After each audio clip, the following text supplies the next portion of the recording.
Peter, I'm getting a lot of mileage out of engagement, as opposed to disengagement, which is sort of what I have believed to be, part of the spiritual sadhana of many faith traditions.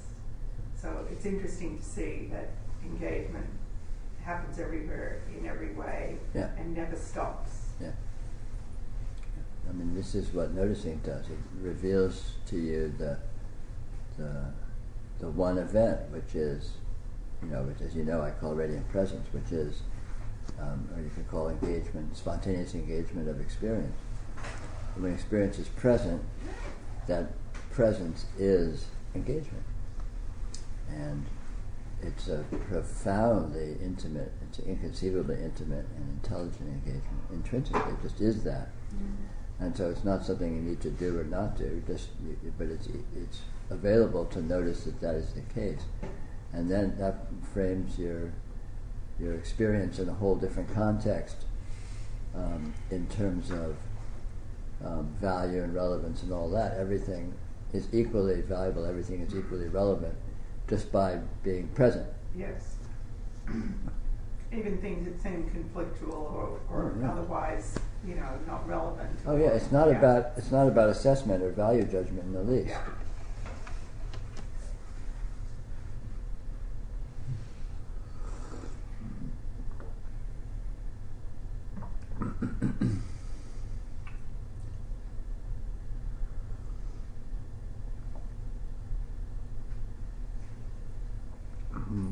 What people focus on as relevant or irrelevant from within a human context is entirely distracting and entirely skews the frame of reference in terms of what is actually important and valuable and what is actually occurring. Yeah, because even the positive, inverted commas, engagement that we think is engagement has really nothing to do with engagement. Well, it's just irrelevant. It's just a mode. It's just another mode of engagement, but it occurs within all engagement. I mean, in the entire presence of the field of experience is engagement. Yeah. And you may think you're interested in something or thinking about something or excited about something, but that is just a very small portion of the actual field of engagement, all of which you're actually equally engaged with, and all of which is actually equally relevant. Mm-hmm. But in that context, the perspective of things is very different. The human psychology is revealed as just a relatively small subsystem in this amazing event. Mm-hmm.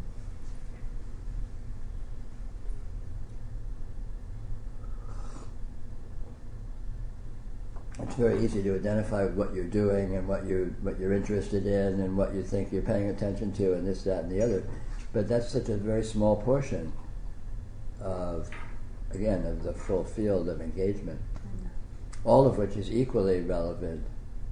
But to the extent to which you identify with the conscious engagement or conscious value structure is the extent to which you're identifying yourself as a human being, which is a very small portion of what you actually are, which is so much more than that. And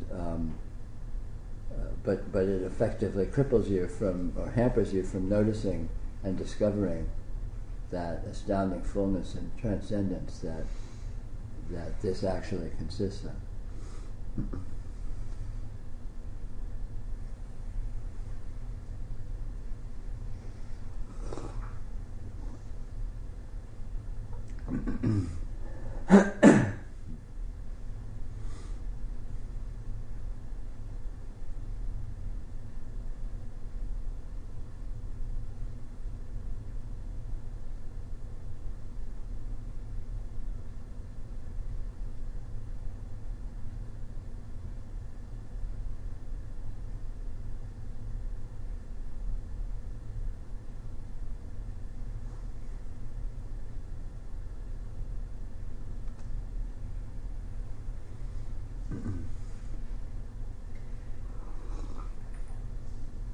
So the other day, this friend was like saying, I'm thinking on yogic thoughts. And she was like mad at somebody and having some kinds of fantasies about telling her off or something. And I was thinking, how could anything be on yogic? It's a misunderstanding of what yoga is. But that's very prevalent because I'm sure 99% of people misunderstand what yoga is. Right. So I said to her, well, now is yoga. Whatever you're feeling is yogic. So, but and then I didn't quite know. It just seemed wrong, or not wrong, but it seemed limiting in a way that I didn't think was very useful. I mean, I guess she could bludgeon herself into not thinking whatever thoughts she's thought weren't nice or. Sure. Well, I mean, this is fairly typical. All this kind of value judgment and assessment and trying to manipulate or be a certain way or not be a certain way, and all these various things are really childish and completely irrelevant in terms of actual spirituality. But, the vast majority of people don't understand what spirituality is, so it's no surprise. They think it's something you do like a pretense or a play acting where you adopt a certain role and then you're spiritual. You get a Hindu name or put a picture of Ganesh on the wall or do whatever. It's just totally irrelevant. You can be an investment banker and an alcoholic at night and get into fights in bars and be a complete yogi. Because it's not about what you're doing, it's about seeing what it is. You study Kashmir Shaivism. This is Shiva. This is Shiva. This is Shiva Shakti. This is the actual presence of the naked functioning of the city of Shiva. That's the reason this is the way it is. And that simple fact is the very essence of spirituality, of course. And that fact is already the fact, it's already the case, so it's simply a matter of recognizing that is so, noticing that is so.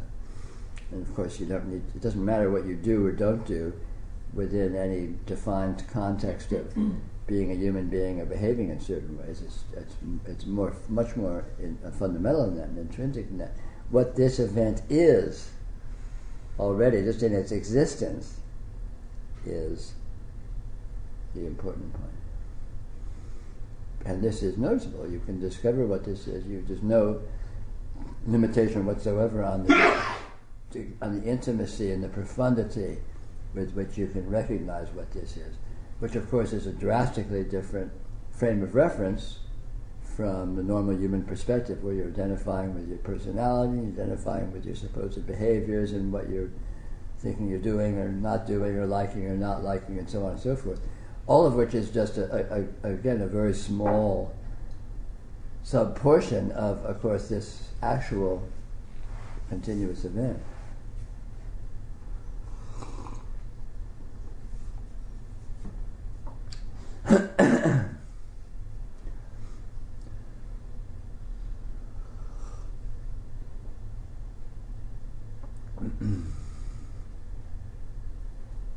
So is trying on new behaviors of value in the spiritual? No, it's meaningless. It's irrelevant. It's fine. There's nothing wrong with it. Nothing right with it. It's just, but it has nothing to do with spirituality. That's within the context of your karma. Spirituality is about what your karma is. It's not about what you do with it.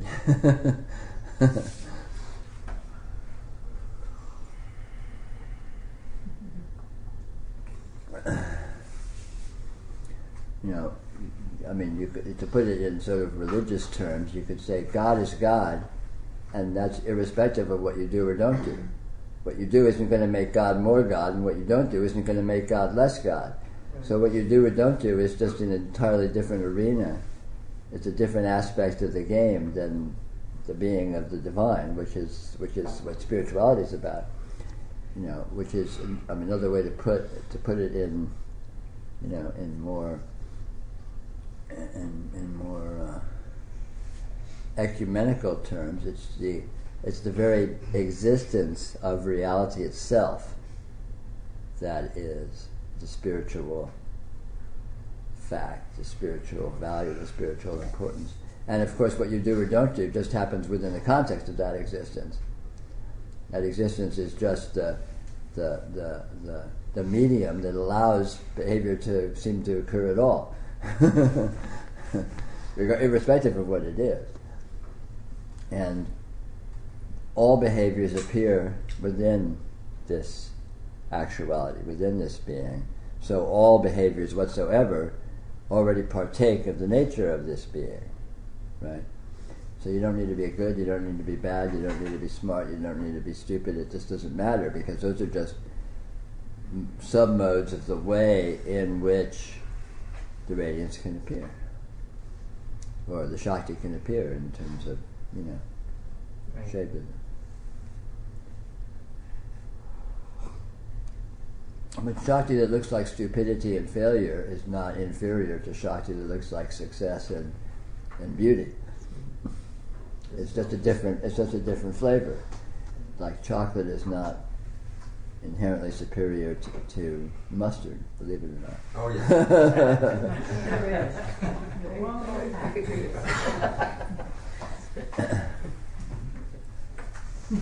And there's nothing wrong with preferring chocolate over mustard, or mustard over chocolate for that matter, but it's irrelevant to its being, and its being is where the power is. The fact that it exists is the power.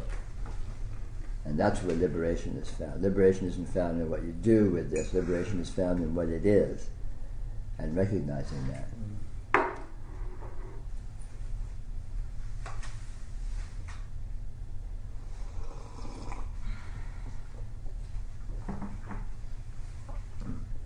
I wanted to return to engagement. Sure. So the way that I think I heard Lily talk about it, I'm just a little confused. So, and your initial response was that it was the result of, or equivalent to noticing. And Yes. that's what I understand engagement to be about, as opposed to whether or not you're really committed and into whatever it is that you're doing, or whether or not Right. you're detached. Right. I didn't know if Lily was. I don't mean to put words in your mouth. It's unsanitary, but I was trying to be clear about what you were saying, Lily, and what Peter was saying in response. Because could you say what engagement is to you? Or? Yeah, no, I think it's neither one or the other. Okay. It's a completely other state of being, which is like noticing. Yeah, engagement is noticing, and there's nothing but. But we have a starting point where we approach these things. Okay. So Okay. sometimes dismantling other thought processes or experiences is helpful. Yeah.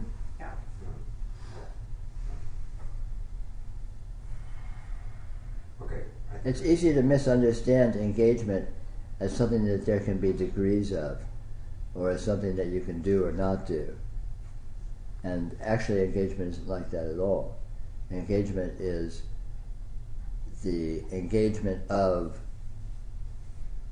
the apparition of experience, you could say. The engagement of forms appearing in consciousness. That is engagement.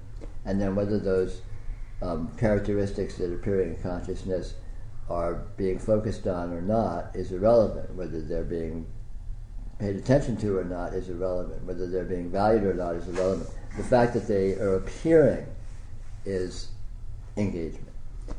And then noticing that that is the case, which it's subtle, because you notice that it is the case through engagement itself. Engagement is what notices engagement, because of course engagement is what notices everything. I've talked about this actually many times about noticing. Noticing is the fundamental action. Noticing is what is always occurring. Noticing is synonymous with being. And noticing per se is noticing of noticing. So noticing is noticing the spontaneous engagement, which is done via spontaneous engagement. It's all very paradoxical. You can't make any sense out of it. But nonetheless, it can be noticed. And in this noticing, you discover that nothing new is happening. Noticing is more a spontaneous appreciation of what is already the case.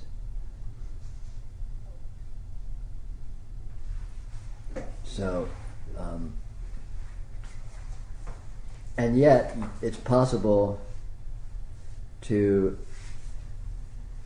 be relatively not noticing of noticing, relatively not appreciating spontaneous engagement, which is still spontaneous engagement.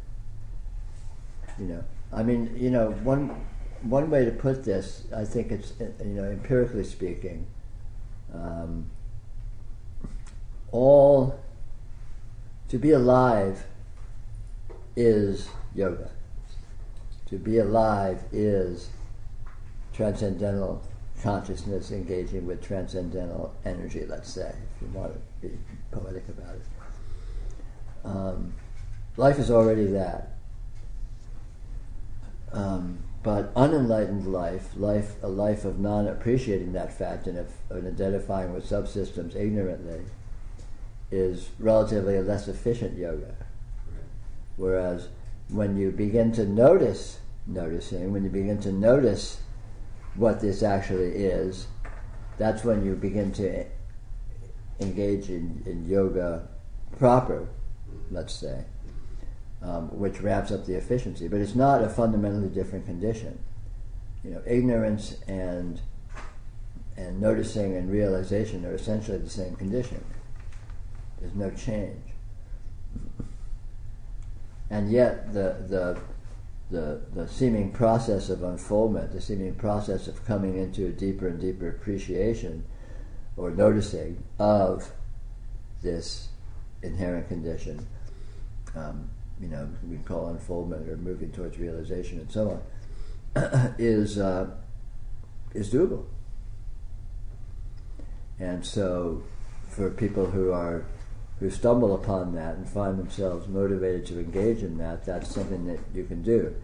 And then what that takes you to is not fundamentally different than your starting point. It's not fundamentally different than a more ignorant, partially identified way of being.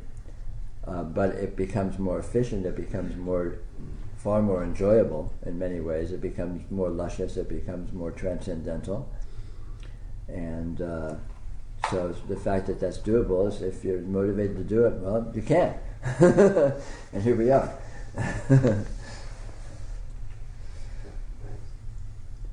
But engagement is the fundamental verb. Engagement is synonymous with being. It's synonymous with existence. Existence is the absolute engaging with itself, essentially. And the absolute looks like what we think of as the subject, consciousness. The absolute looks like what we think of as the object, i.e. different qualities of experience. But in actuality, they're the same thing. This is the absolute engaging itself.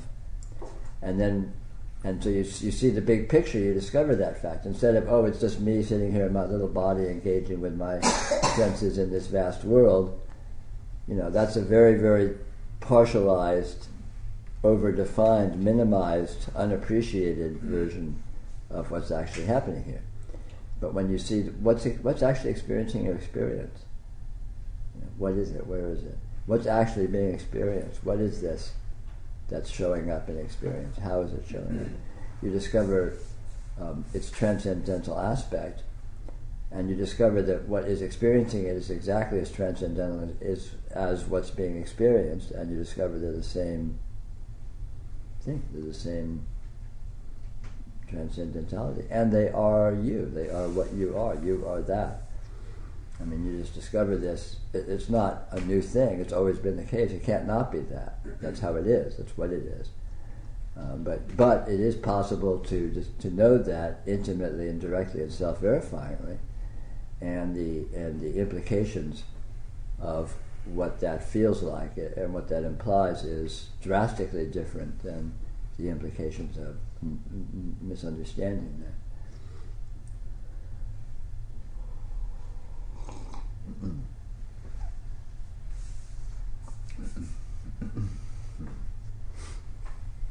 My understanding these days, it seems, is that I don't know anything, and I know that I don't know anything. And that sort of mystery is, I guess, where I'm sort of living in these days. Well, that's a good jumping off point. You know, I mean, the one way of looking at the what it looks like, the process of unfoldment looks like. On the one hand, it's a kind of a losing and an invalidating of the human frame of reference, which sort of leaves you, I don't know anywhere, and I don't know anything, and I don't, just basically, well, what the heck?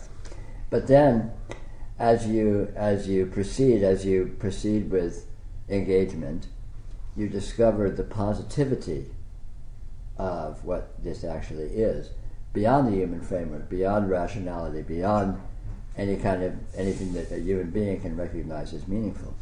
But it's profoundly meaningful, it's profoundly positive, it's profoundly not nothing.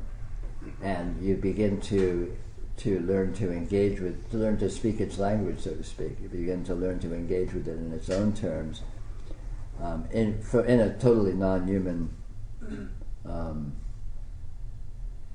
mode, let's say. And at that point, rather than feeling like you're losing the human frame of the human pretense of that you have a clue, then you move into having an actual clue, but it's not.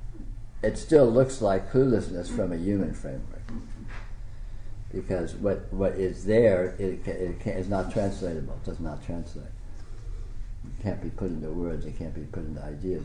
It's totally beyond the human frame of reference.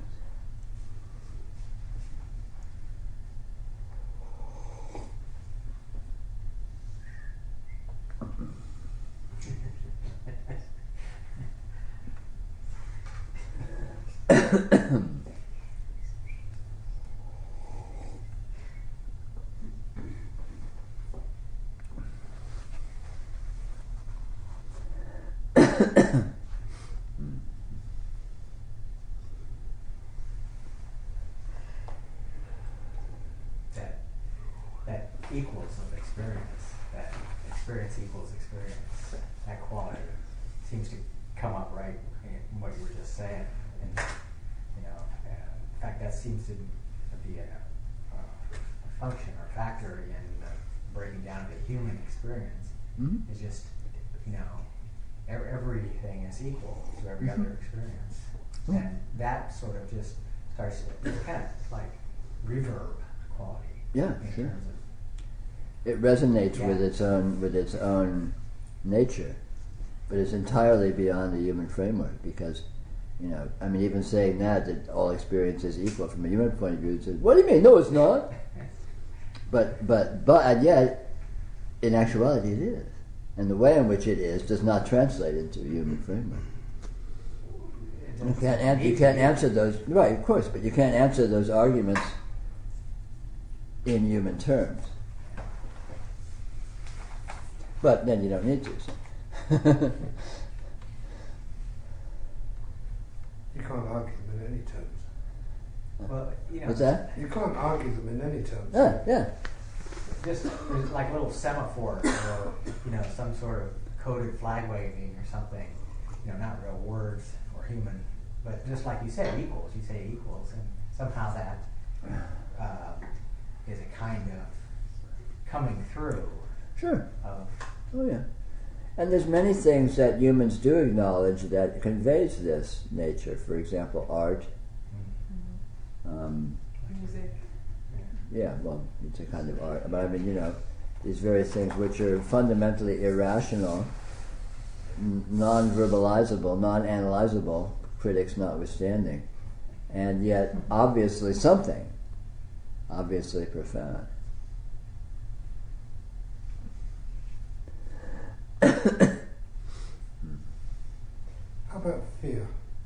How about it?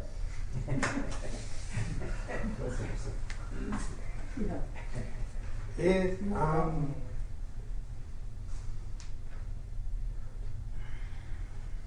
it seems to be the antithesis of noticing. Yeah, fear only exists within a human framework And the human framework only exists within erroneous identification or erroneous interpretation. Right.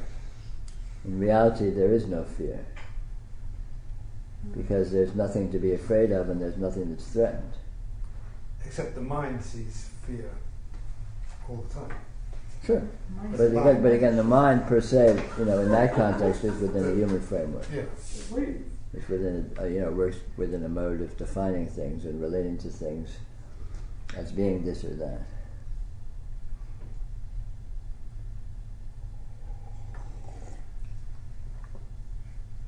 So you're kind of on the path to having more noticing, and you're experiencing fear, you're experiencing anger, or whatever.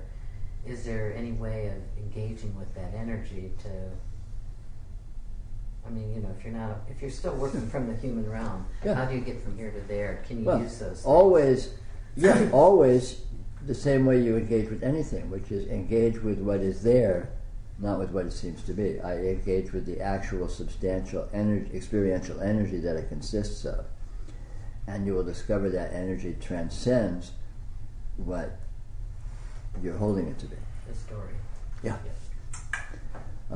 Always. Experience is real. So what fear is real. It's just not really fear. It's not actually fear. And when you're with it as that, it no longer seems like fear, and it becomes energy, which is basically the same energy as the light from the sun or your butt on the chair or anything, just experiential energy. The only actuality that's here is experiential energy. And all interpretations of it that, we as people are so used to, so familiar with, are just totally imaginary, completely imaginary. They're just absolute fictions and figments. Right. So it's very paradoxical, because everything we experience is real, but our interpretations of it are entirely wrong. And the interpreting itself is real, of course. Mental activity is real present energy, but it's not actually mental activity, because of course nothing is what it's held to be. So the trick is always to go with what is present directly, experientially. Go to a direct engagement, because if it's appearing, you're already engaged with it. Irrationally, beyond description, beyond holding it to be this or that, and any defining it and holding it to be this or that, and then having emotional and conceptual reactions to that, is all after the fact of the engagement. Right. So you basically go to you don't need to suppress that.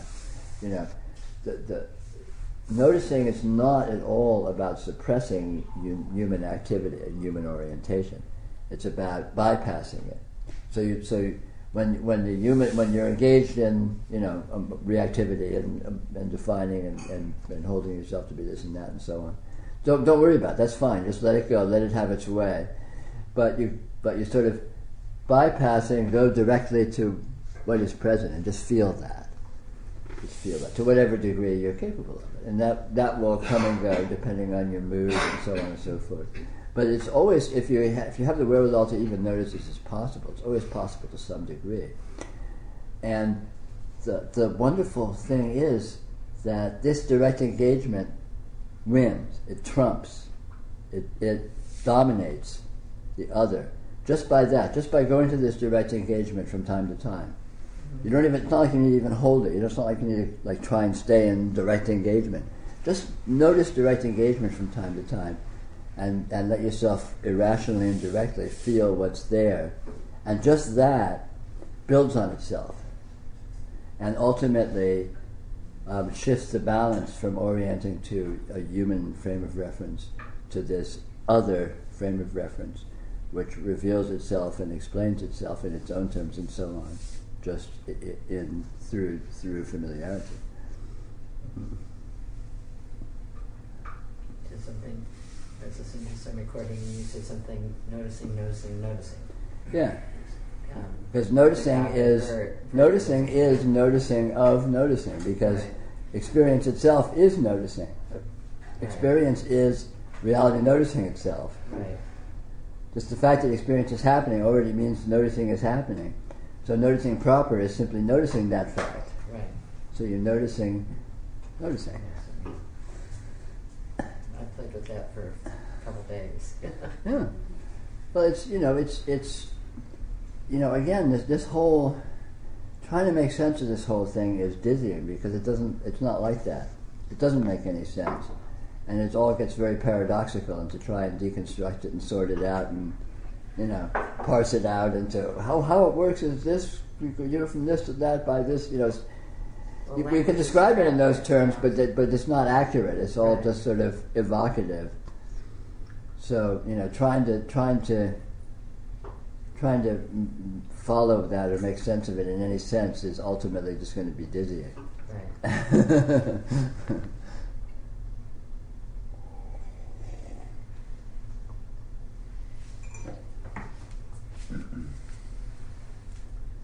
But you don't have to make sense of it. Well, that's the point. Just go there. Yeah. Noticing is clearly and obviously beyond making sense. So when you're noticing per se, proper, let's say, the whole. There's no sense. Yeah, there's no sense, and there's no need to make sense, and any need to make sense that's there, it makes no sense, and so it's all good. Well,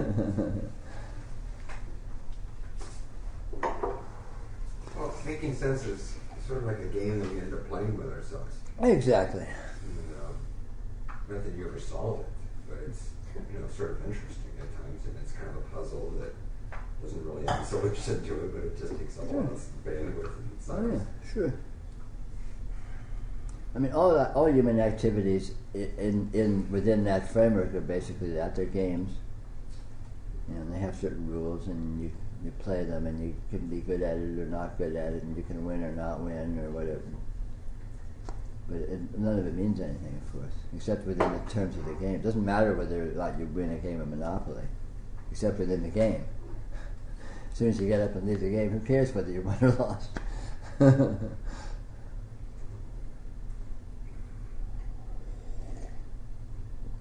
read this novel last week called The Queen's Gambit, and it's like this 8-year-old girl. It's a fiction, and she becomes like the chess champion of the world by the time she's 19. And I don't know how to play chess, and they describe a lot of the chess games, and I and I was really engaged in the book, and it was interesting to not try to understand what she meant when doing this with the rook, but just kind of how totally engaged she was, thinking several steps ahead, and then the game's over, and then there's just the next game, And I was just thinking it's such a good metaphor for how we get caught up in our stories, and they seem really engaging, and this person did this and da da da, and it's this is it's a normal human mode of what people think they're doing. They're interested in what they're interested in. They're interested in what other people are interested in, and they're interested in sharing what they're interested in with other people who are interested in that, and so on and so forth. It's all games. It really has nothing to do with anything. It's all micromanaging of obscure portions of things that are not actually the fundamental event at all. Right.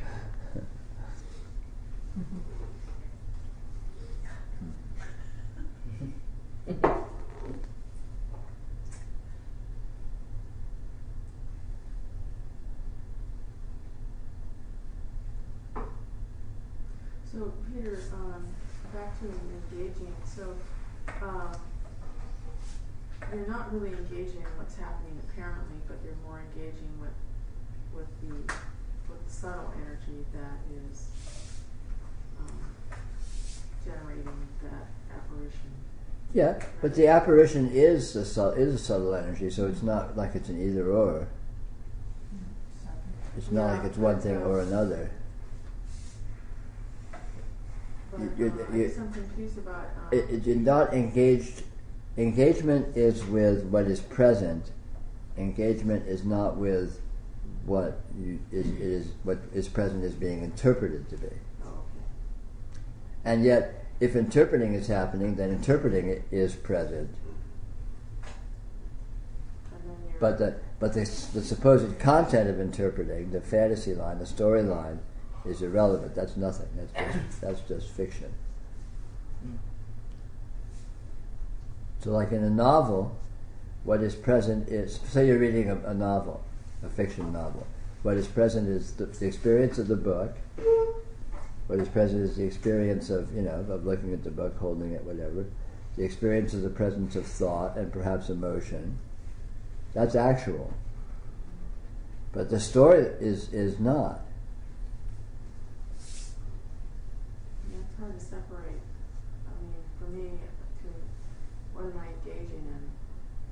I just had this very subtle feeling yesterday that about noticing, and that I'm noticing all of this stuff that's going on, all of this apparition. Right. But that's not really what noticing is. I have a strong feeling that noticing is the energy that is permeating everything. Okay. That's what I want to Here's a good rule of thumb that makes it very simple and accessible. Notice the substance of what's being experienced. In other words, what is it made of? Yeah. And so if an apparition, so-called, is appearing, the fact that it's appearing means something's appearing. What's it made of? What is that substance that's appearing? But the substance, not what it seems to be. Mm-hmm. Right? So if you're, like go back to my example of you're reading a novel, or say you're watching a TV show, you're watching a comedy on TV, and I don't know, I don't watch TV, but I don't know if you do, but you're doing something, anything. Just be with what is actually experientially present. The six senses are present. Field of vision is present, field of hearing is present, so on and so forth, and they're full of all sorts of characteristics that have all sorts of dynamism and no resolvability, no ultimate coherence. Field of thought is present, thinking is present, right? There may be emotion present, there may be various other subtle experiences that we can't classify in those terms present. That's all that's present. Yeah. What the thoughts claim to be about is not present. Yeah. It's just thought that is present. Yeah. Thought's not about anything. Thought's about the fact that you're thinking. It's not, and thought pretends to be referential. Thought pretends to be about something. So all it really is just a presence. Yeah, exactly. Awareness and presence. Yes, exactly. What is present? What is present? And something is present. Mm-hmm. There's all of these qualities, and that's the radiance. And just notice that. Notice this presence. There's this field of presence with an infinite degree of qualities and quantities of radiance, absolutely incoherent and unstable, present, always. And be with that, feel that. Just let yourself feel that fact, that presence of all of this information. The information is not about anything, it's just information. I don't know if you've ever been in a foreign country where people are speaking a language you don't understand, but that's a good example. There's all this word and sounds, and people are going to each other like it's really important, but it's all just gibberish to you. It doesn't mean anything. That's what's happening here. Our words don't mean anything. Good point. So, but coming back to what John was bringing up about fear, you can. It seems to me you can be with fear, and then, but if you be with that energy, like you're saying, I think, it does something else. It morphs. Yeah, it's no longer fear. It's no longer. Yeah. It is what you start with. You start with, oh, here's fear, and then you feel the fear, and you're still feeling what you were calling fear, but all of a sudden it's not that, and you notice it's very, very, very much more than that. More and different. Yeah, it's like a rainbow all of a sudden, and it may have characteristics that you were, sensoriously holding to be fear, but in actuality it's just it blends into everything. Is that what you mean by transcending itself? Yeah. Right there. Yeah, transcending itself means that it is intrinsically more than itself. So with that experience of things, what I call morphing. Yeah, that's what I mean. I mean, any experience leads to all experience. I'm sorry? Any experience leads to all experience. So any experience is transcended by itself because it spontaneously goes to everything. I mean, that's the very nature of the yoga. You discover infinity because what seems to be finite, what seems to be anything, if you're with what's actually there, you discover it's actually boundaryless and limitless in all regards, in terms of the quantity of information present, in terms of the unresolvability of the information that's present, in terms of the way it implicates otherness more and more, until eventually anything is everything. And it's kind of like it's like hitting your sea legs with all of that. Yeah, it's a very non-human mode. With humans, we're very used to this or that. I'm either looking at you or I'm looking at the glass. And this is not that at all. This is completely not that. This is I look at you and I'm looking at the glass and I'm looking at the earth and I'm looking at life and I'm looking at space and time and I'm looking at complete transcendence just by looking at you. And there's no either or there. It literally is that. But anything is everything, and so even putting it in human terms just makes it absurd. Okay. And yet experientially, that's the actuality. And it's just a matter of acknowledging that experience actually is that. You've probably heard me many times say, in terms of sort of pop psychological terms, it's instead of orienting to your experience from a conscious mind point of view, you orient to it in terms of the native mode of the unconscious mind. You basically shift your center of gravity from a conscious mind to an unconscious mind, because the mode of the unconscious mind is an inclusive mode. It's not a discriminative mode. The unconscious mind doesn't separate this from that. It deals in infinities very comfortably. And what separates the conscious mind from the unconscious mind, again, these are pop psychological models, is insisting on differentiability, insisting on finiteness, insisting on being able to say this or that. And since the conscious mode doesn't work like that, not automatically you're excluding that, and so it's sort of a process of denial and auto-suggestion that you just stop acknowledging that way of engaging, and you sort of have a blinders of being in a discriminatable way of relating to experience. The weird thing is that it's all infinitely differentiable. Absolutely. That's its nature, is Yeah. infinite differentiation. Yeah. It seems, and that it's that infinite quality that makes it so. Yeah. But the operative word there is infinite. Yeah. And when you acknowledge the infinite, the finite differentiability is gone, and all of a sudden everything gets very strange from that point of view.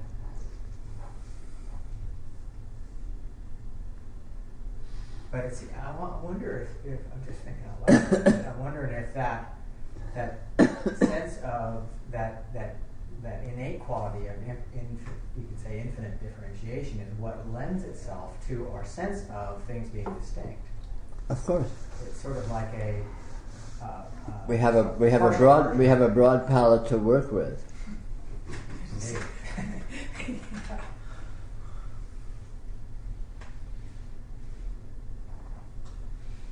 I mean, it's the raw material. That's why I was laughing. Infinity is the raw material that imagined finiteness is abstracted from. Literally abstract. Yeah, literally. But once the finiteness is abstracted, from that point of view, you can't go back to the infinite, because finite can't handle infinite. It just doesn't. It can't contain it. It can't address it. It can't engage with it. Well, actually, you can. You just go straight into whatever. Well, yeah, but then infinite can engage with finite, but not the other way. There you go. So when your center of gravity is shifted to a finite mode, then you cut yourself off from the infinite. When your center of gravity seeps into the infinite, then you can go back to the finite quite comfortably without losing the infinite, because finite is a subset, is a minor submode of infinity, but not the other way around. It's like a lobster trap. The lobsters can find their way in easy, but they can't get, once they're in, they can't get out. But infinity can come looking for you, right? Well, sure, because you never lost it in actuality. You know, the lobster trap isn't actually there. So it's all very strange. I mean, all of this is done basically by what essentially is hypnosis. You know, it's basically just a subjective. The fact that consciousness can enter denial modes and modes of holding things to be a certain way and convince itself that it is that way, functionally, even if it isn't. And so, you know, from that point of view, in a profound sense, unfoldment, spiritual realization is a process of dehypnotizing yourself. And the human modes, which are essentially non-existent, are just, you know, modes of deep hypnotic conditioning, like brainwashing, like being a cult member. And of course, once you're a cult member, you don't know you're a cult member because everyone, you know, everyone else is a cult member, and they're all eating too much sugar too. So it's all, you know. But a deprogrammer drags you away from the cult and takes you in the back room and does whatever they do for a few days, and you go, "Wow, God, I was so fucked. I was just so clueless. How could that have happened? It seems so true." You know, but it's basically it's autosuggestion or suggestion, whether or not it's auto. You know, the mechanism of the consciousness is amenable to these properties of suggestion, and it doesn't recognize it. When consciousness is in a condition of suggested limitation, it doesn't know that it is. It just thinks that's just how things are. But actually, it's all pretty thin. It's kind of like, you know. It's all thin. It's all done. It's all. I mean, suggestion is such a strange thing. It's a very strange thing. It's interesting to play with. You know, play with suggestion. You know, I mean, we're all constantly immersed in suggestion in human modes. You know, I mean, you're exposed to a stimulus and you have a reaction, and right away it's a suggestion because you're buying the stimulus as being having some truth that makes you react to it the way you do. I mean, anything. You hear someone saying a political statement that you agree with, and right away that's a whole display of a hypnotic functioning. Yeah, I've noticed that. Or conversely, you hear someone say something you really disagree with. Same thing. All these kinds of things.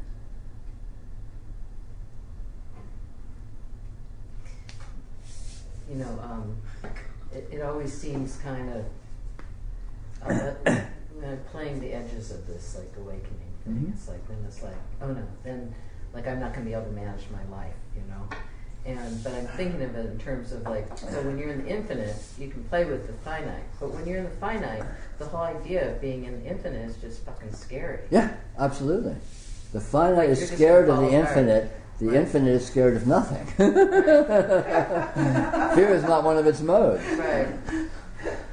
So you look at it, it's like, I mean, you really have to helped me on retreat when you said you have your functionality. It's like, oh yeah. Yeah, you have to just, you know, the way that you get the way you get over that hump is through direct exposure. You find yourself in a relative infinite perspective, you know, a bunch of times or whatever, and you get, wow, it wasn't so bad. In fact, it was kind of great in a lot of ways. And then you get that, wow, you know, all of this fear is just a projection of that something's going to be lost. And the actuality is that by going from finite modes of relating to infinite modes of relating, nothing is lost. On the contrary, enormous amounts of gain. Mm-hmm. And you don't actually lose any of the finite modes in the process. You get your cake and eat it, so it's a win-win. But from the finite mode, that can't be seen. Right. Because it looks like a cliff you're stepping off of. Right. It's like, what are you, crazy? You want me to step off this cliff? You out of your fucking mind? The other day I was walking and it was like the ground was actually, you know, like it was, you know, like I was like walking on a mattress or something, Uh-huh. you know, and it was like, wow, you know, this is like, you know, I always think it's really solid. You know, I was walking on pavement, but it was like something else was happening. It was like, oh, this is cool. You know, it's like I'm like floating through space or something like that. Sure. You know, then I forgot that and went back to whatever I do when I'm walking. Sure. Yeah. Well, there's endless modes that this can seem to be, and from a point of view of engagement or a noticing point of view, there's none of them are threatening. They're all just they're all viable. You know, you want to, you know, and they're all unstable. So things will seem to be this way and then that way and then this way and then that way, like in a dream or something. Right. And you're not threatened by any of it or anything. It's just you just find yourself in sort of in this space, in this mode, then this space, in this mode, in this space, in this mode, and it's all very easy. It only gets disorienting if you're approaching it again from a finite mind. You go, whoa, what happened there? Wait a minute, you know. Right. Then you cleanse. God, I really lost it there. What happened? Right. You know, because that takes it as being a problem rather than just, you know, because experience intrinsically is very, very fluid. It's very, very, well, flexible is an understatement. Fluid's a good way to put it. It's very dreamlike, where it'll present itself in all sorts of different modes with a really astoundingly broad range.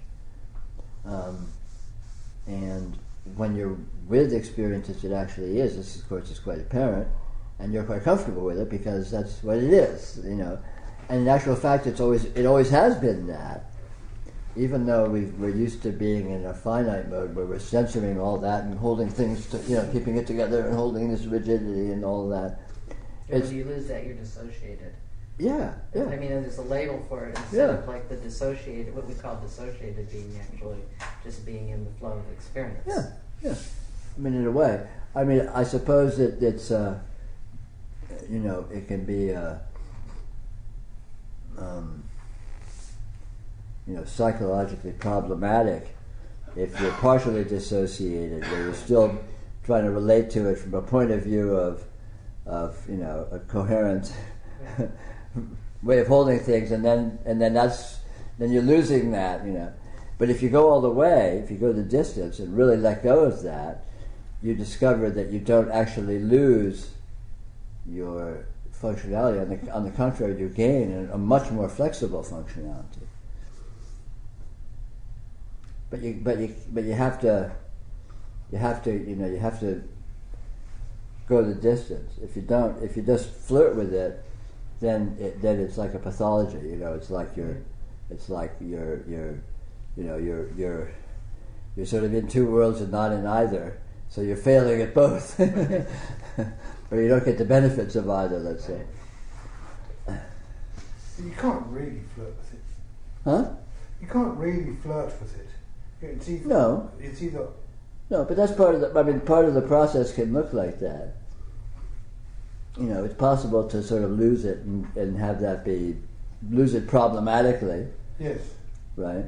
But that's not an ultimate. That's not a final condition. That's just a transitional mode ultimately. Yeah. Even if it seems to occur for over a long, protracted period of time. It can seem to go on forever. Yeah, and it's really down to your karma. It's down to your psychology, what your nature is. I mean, some people will just go through this stuff very fluidly. Other people, it can be very traumatic and they freak out and a lot of acting out. And I mean, I myself, as you probably heard many times, was institutionalized for a good bit of time at one point. It's a part of my particular process. That wasn't your problem, that was the rest of the world. Yeah, tell me about it. It was a lot of fun. Well, it's interesting when you visit, you know, you look at the history of imprisonment and confinements and stuff of, like, what was defined as insanity. It was like everything I do today. I would have been in prison for 40 years ago, or, you know, it's just it's really interesting. It's all consensus reality games, you know. It's all like if you break the consensus reality rules too severely, this shit will happen. The axe will fall. I mean, these days we can flirt with this kind of stuff. You can come to a meeting like this and it's like, oh, you're exploring spirituality.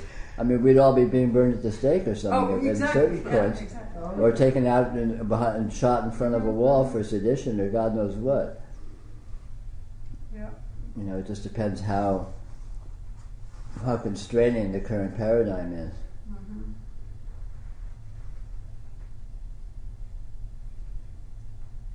You know, but aside from social considerations, you know, from our point of view, the interesting constraint is the constraint of, you know, misidentification, i.e., having a strong worldview and identifying with it. You know, which can be called ignorance or insanity or being under a condition of suggestion or what have you, versus being in actuality as it actually is, and that transition, that process of unfoldment, moving from the one to the other. There seems to be an inherent trickery. Oh yeah. It's like, Well, because what causes the problem is trickery. yeah. So of course what solves the problem is trickery too. Right. Well, is that actually right? I mean, what causes the problem, to use another word, could be the mind. Yeah. But the mind doesn't solve the problem.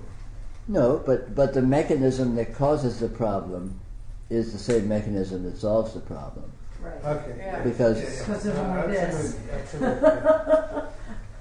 Yeah. The trick Leads to ask, was there ever really a problem? Yeah. I mean, Right. yeah, exactly. And the fact that you can ask that question is indication of the solution. Yeah.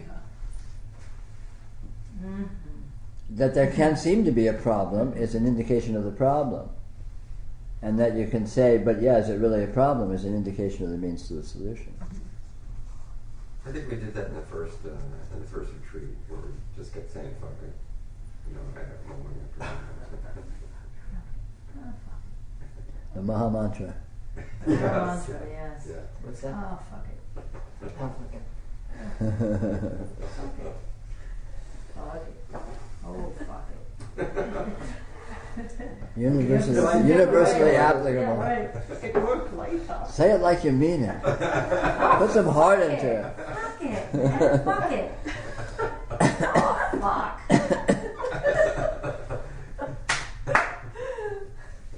Oh, believe me, I mean it. Fuck that.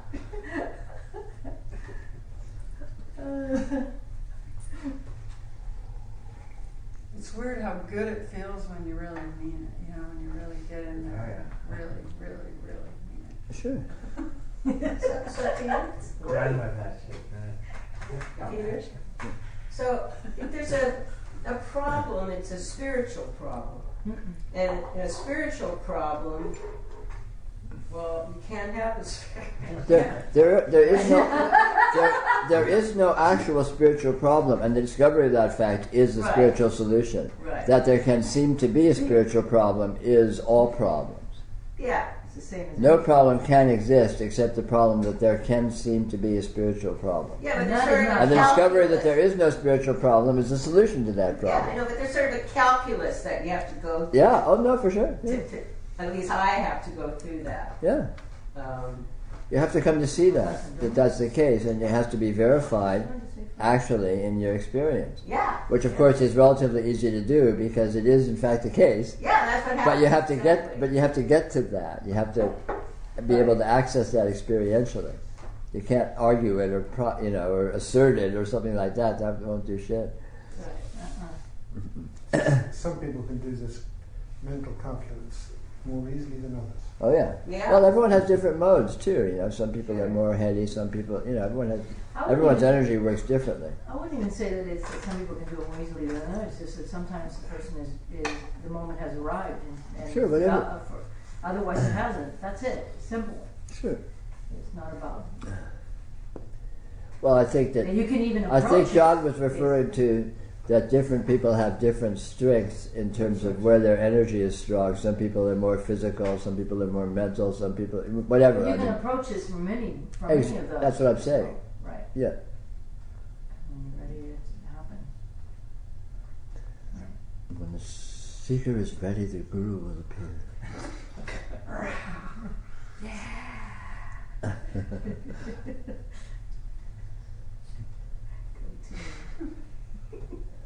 When the seeker's ready, he'll trip over a tree branch. Whatever. Guru has many forms.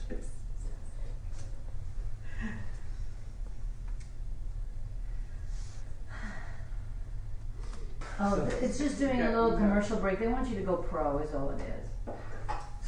Shall we go pro, honey? Whoa, hey, we're not going to talk about that here. No. Yeah, that happens to me.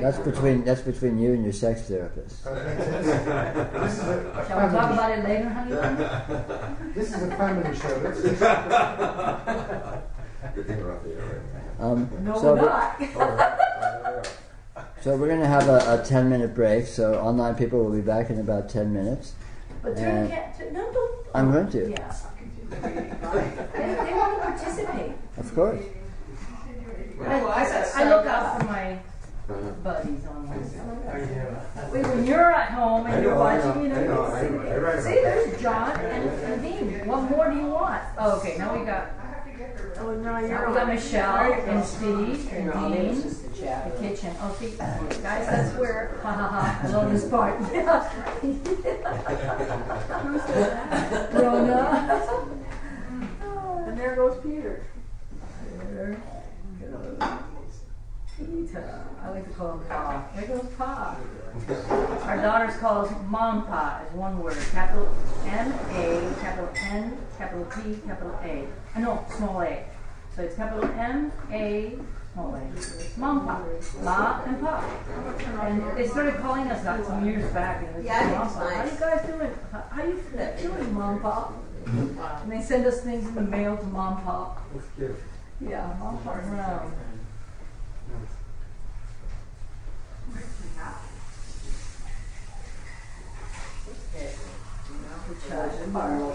Part two. Who's on today? Let's see. Okay, Jeff and Beth. Well, although Beth is watching the Food Channel, Food Network. There you go. Bruce Jacques. Hi, Bruce. Yeah, no, KDB. Now, I don't know that. I don't know. I'm going to ask her. Who is KDB, that? who are you? KKDDBB. That's, And who's? I think it's either Levenhagen. Fred. That's Lisa. Lisa. I Yeah. think it's Fred. Oh. And my tuba. Fred Lieblich. The other, those same guys. Oh, is that who KDB is? Okay. And then there's my tuba. I don't know who that is. I don't either. Who's the woman in the red shirt? Is there a woman in the red shirt? Who's wearing the red shirt? Susan. Oh, Susan. Susan.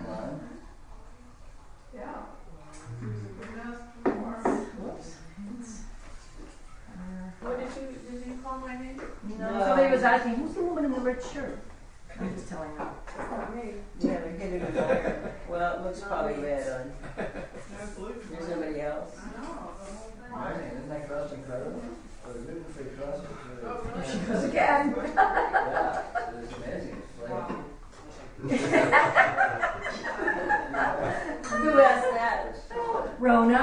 Oh, Rhonda. Yeah. It's adult proof. Rhonda's got to come down here sometime. She's too curious about it. Rona, you gotta come down to the warm south. Where is she? In Vancouver. Oh. Vancouver Island on the west She coast. says, I hear your names quite often, but of course I don't know who's who. And she says, yes, she's gotta come down. We should go up. Vancouver. Oh, we should go up. Yeah, we should go up. Next time Peter and I will go visit Pender Island, maybe. Yeah. It's a wonderful place. Talking about organizing a little set sitting up there. Yeah. John, what's in your I crest? told her, but that's quite a ways for That's her. quite a ways for Yeah. a day trip. Do I want to know? Yeah, take a ferry, Tapioca, lemon flour, another ferry. I mean, a little xanthan gum, it's and Yeah, I've mentioned today that you have coconut flour. What's so short? Yes, earth balance. The shortening's good. It really works great. It's very enjoyable. Oh, she says if you have a Seattle retreat, she would love to attend. Is this wheat flour? Well, we're actually talking about one, although we haven't gotten that far with it. No, he only goes for one day. Rona? I don't know. But she's on the north end of Vancouver Island, which is a long ways He up. goes up to Seattle, but it's only for one day. It was a bitch And to she roll. lives up in the northeastern part, I think, part of I have a Vancouver. no. So you're saying it'd be It's a long. I mean, she'd have to come and stay overnight. I mean, that's what Peter does because it would be what, a 6 or 8 hour drive. It could be, depending on where she is. Vancouver Island is long; it's very big. Oh, that's right. Yeah, I forgot. Senior moment. Oh yeah, well, we have those now. Yeah, I drove about 3 hours. Now? Man, I didn't have this for years. Driving up Vancouver Senior Island? moments. Oh yeah. I think more than that. 2.5, 3 hours. Hi, Rona. It's Luli. Wow. By day 2 or 3. Hey, you just missed yourself. Give her just a second. Yeah, I know. It happens a little late, right? I'm like, I can't be on it and see myself at the same time. Almost. Almost. If I come back, trying to the figure out trip how includes fast. a 2-hour ferry ride, 8-hour trip, Yeah, plus which includes a 2-hour ferry ride. yeah. Yeah. Wow. Because Vancouver Island doesn't have good roads. It's just like 2-lane roads all the way up, and it winds up the side. And She's actually, I think, on the west side, right? I mean, I don't know. West Coast sort is of even on more so. on the ocean side. Oh, really? Yeah. Well, that's Yeah, even that's farther really than. wild. Yeah. I can take the clipper ship from Victoria to Seattle. The Tsawwassen Right. Ferry. Tsawwassen Ferry is awesome. Yeah. Maybe that's the one she takes. I might come down too sometime. Let's see. Where? No, I can't spell it. Vancouver Island's so beautiful. She could come down if she came down the night before. She could do because we do a day long in Seattle. It's a good long hangout. Yeah. And she could even come to dinner.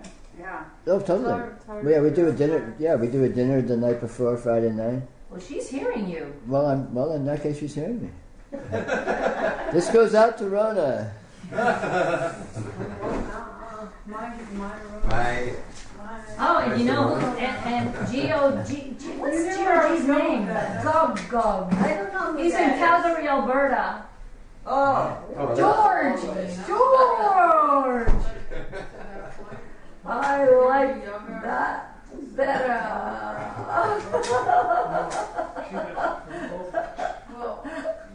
It's a long way. Yeah, who knows what those initials wasn't available. Oh, George wasn't available, so he's done G-O-G. O-G-G. So, Gog. Reminds me of George from Dead Like Me. What? The idea. Oh, sure. His was just the same, but it was just, it was in a different place and had a few more consequences. Oh. Good? We'll probably go. Whatever works. Unless it's too early. I have had Vancouver Island. up the east side of Vancouver Island, and Peter, we have 4 main highways on the east side of it now, still mostly 2 lanes on the west side. Where is it? 290 miles in length. Huh? It's 290 miles long.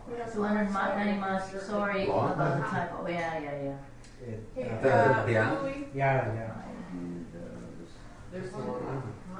Yeah, it is. Do you want a hard cider?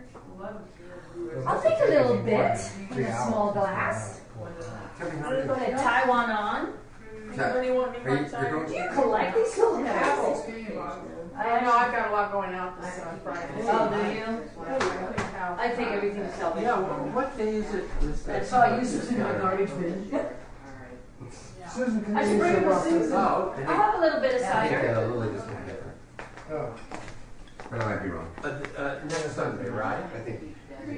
Yeah. Oh, this one's good. Oh, just a Yeah, little bit. that'll work. Which one's that? Oh, the orange bean. And Yeah. where will it be? Where's our... Peter, you want a little hard cider? Donkey? Sure. And what? At what time? I know, my castle does that to me Okay, too. great. See you then. That's Oh, why I oh, have. yeah, I can do it. Let me get a little glass. What should I bring? Spaghetti squash. There's Ah. some difference. Spaghetti, I don't really like that this in glass. Okay. All right. Oh, look at that! It's got a rhino. I'm keeping that. Yeah. Beloved? All right, I'll have a little bit in this, and you have the rest, Peter. Oh, yeah. I'm sure I can use something like that. Here you go. Is that enough for you? I've done that. Sure, yeah. Cheers. So what kinds of events? There's Yeah, sure. music, kirtan the whole time, yoga every half hour. Look at the thing on the top. Is that what's on the label? Victoria. Little rhino? Oh yeah. Victoria. Right. Hornsby, Yeah. right, a horn. Yeah, sure, of course. Didgeridoo. Yeah. He sings about love, the tree, and he talks about Okay. Yeah, I'm sure that's Okay, manageable. let's see. But yeah, I'm going to double check the day. I'm sure it's okay. Kat says it's okay. She's your They give lessons. Yeah. I'm sure it's okay. I'll get back to you too. What if you can't get a sound out? Well, You have to take, you have to take lessons, but he was gonna get a didgeridoo. Oh, okay. Yeah.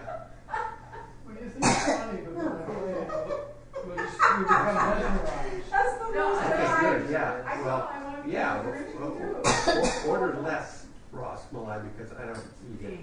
So just do one less. Now that you're right in the refrigerator. All right. The other one, you can buy I just want to teach you, that's all. Exactly, that's what I was saying. They make my favorite. I just never eat that, but it's okay. It's not important.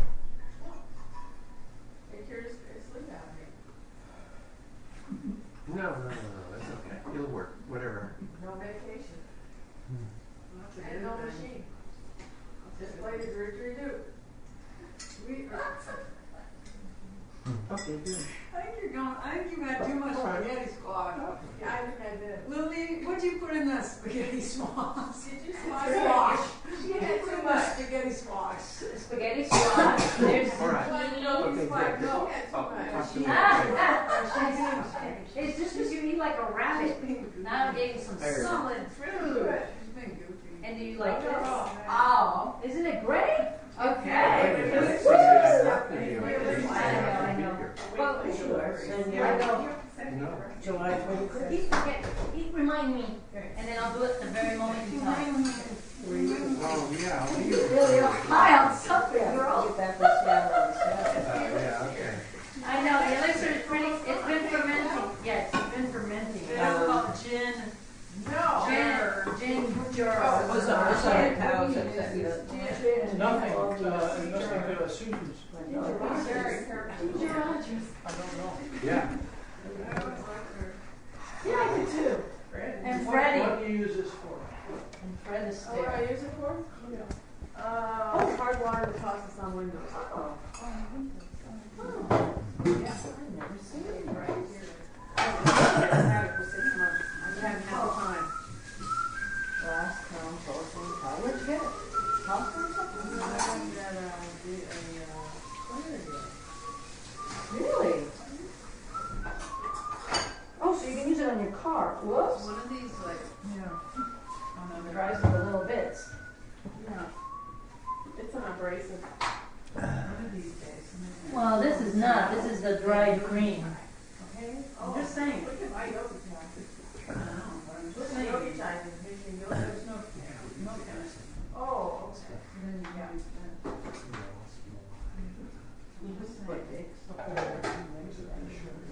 All done. All cleaned up. There's other. Evaporated cane juice is good for me. It's good for you. Yeah, evaporated cane Just juice. don't sugar. No, they Okay. take the cane, sugar cane. Let's see what's going on. They dry it and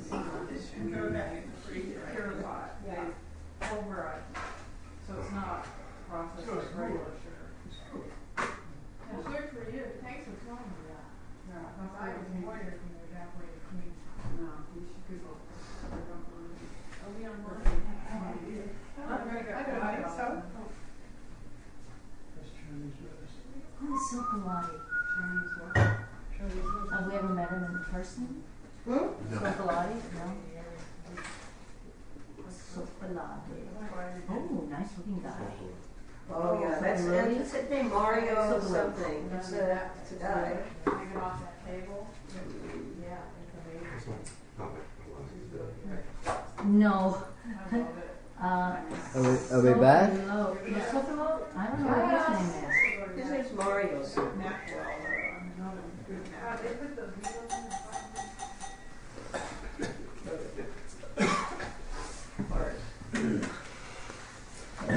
Pavlovian.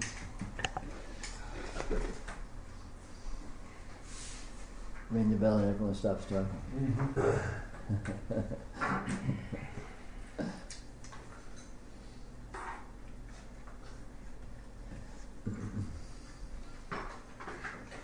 Right before that period, when you were talking about, the psychology of being in one or the other, kind of playing with both and sides of the fence. And then when Pam talked about the spiritual problem, but then realizing there's not a spiritual, it feels like there's a possibility to be in a spiritual problem and knowing there is no spiritual problem at the same time. That doesn't seem to create so much of a short bandwidth. It's like it seems like a big long bandwidth that's not so psychologically disturbing. That's Sure. the one you were talking about. Sure, because there's degrees of I mean, one way to put it is where your center, the degree to which your center of gravity is identifying with interpretive frameworks, and the degree to which your center of gravity is just in the actuality of experience. And that extreme is basically realization. But many people are not necessarily fully realized in the sense of having their center of gravity completely over there. But there's somewhere in the middle where they get that point of view, but they're also kind of also in this point of view, and there's sort of a juggling match between those two that goes on depending upon the individual psychology, how comfortable or uncomfortable that is. Right. So you can kind of be in both worlds simultaneously. And typically, the process of unfoldment looks exactly like that. For most people, and again, that's probably just depends on their psychology. For most people, it looks like a snapping back and forth. It is a kind of a being in openness and then sort of snapping back into identification, and then sort of, I've heard over and over and over again people, wondering about that. But I'm sure it's quite possible to have a more flexible psychology where you're kind of more amorphously in both at the same time without having it be a snap back and forth. But that's just down to the individual, your individual nature, I suppose. People are so different, everyone is so different in terms of the way they work. So Right. anything's possible, I suppose. Peter, Rona says that today she was listening to one of the recordings and she heard you say, "I am here." Would you talk a little bit about "you are here"? Or if that's even possible, she said. I am here doesn't mean that there's a here and I am here. I am here means that here is what I am. Oh, okay. Here, there's here, and that is me. Me is here. I am here. It's not a location. It's not a location. Well, it's the only location.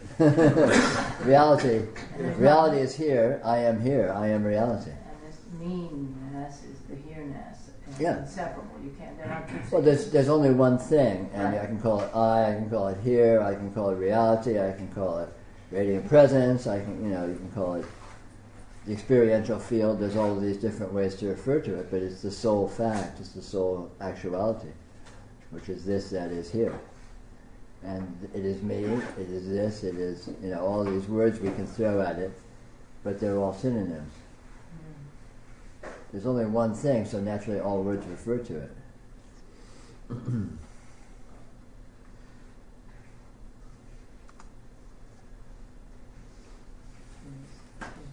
Okay, she says, yes, here is what I am. Yeah, exactly.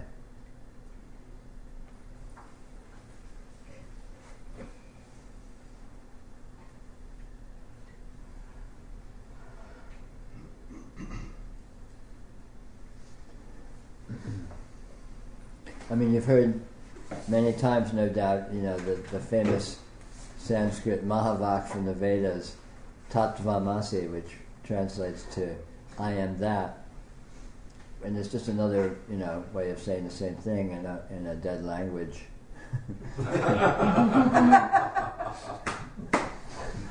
Makes it seem more exotic and sacred.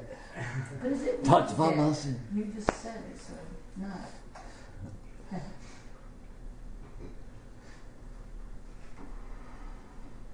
I am that, I am this, I am here. I mean, all of this is, heavy-handed and over-glorified and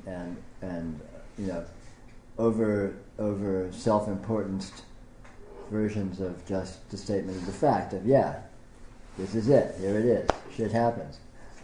This is reality. And that simple, obvious condition that is completely self-evident to everybody is the highest of the high. Is what is the finish line. Is what all the fuss is about.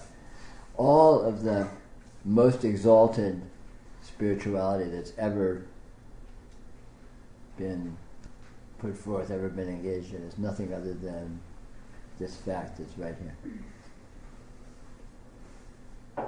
Another question from George.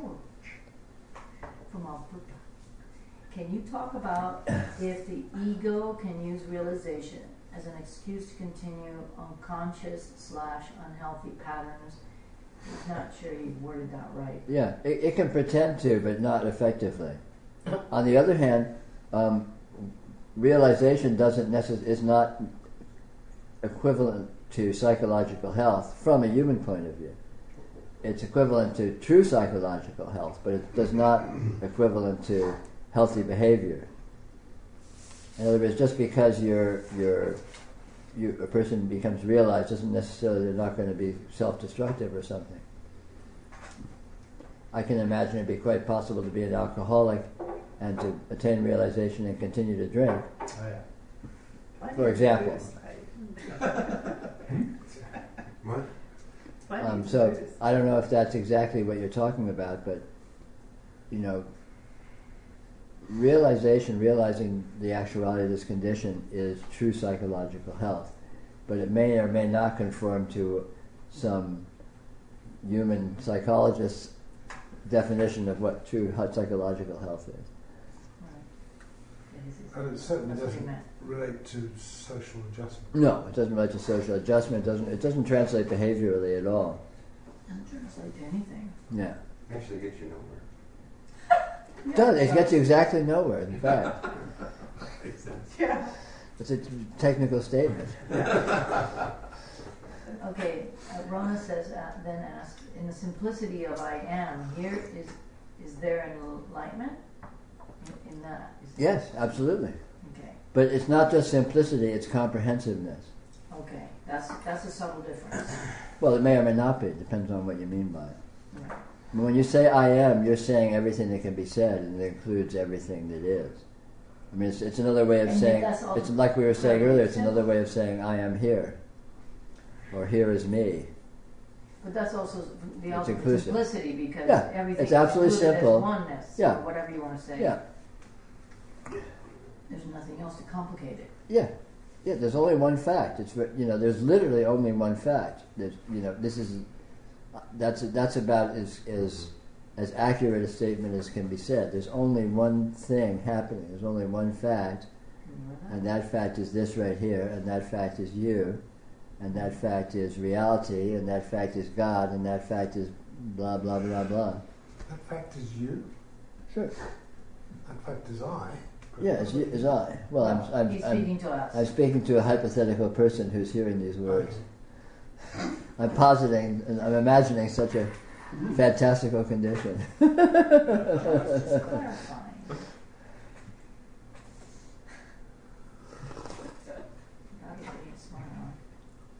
Because you are here is not the same as I am here. Right. And yet, if you are here.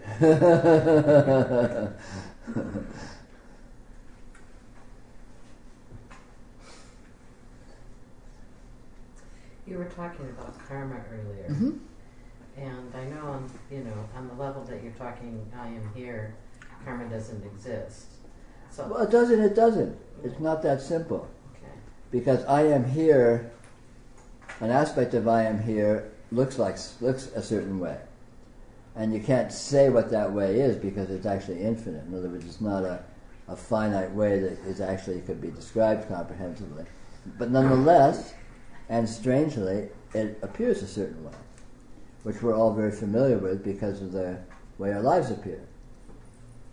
And so this is karma.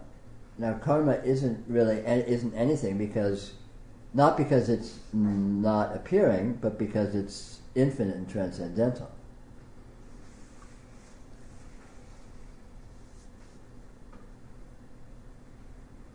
In other words, if what was appearing was just what you thought it was, it would be finite and limiting. But what's appearing is actually literally infinite, so it's not limiting, but it still is appearing. And this gets down to discovering the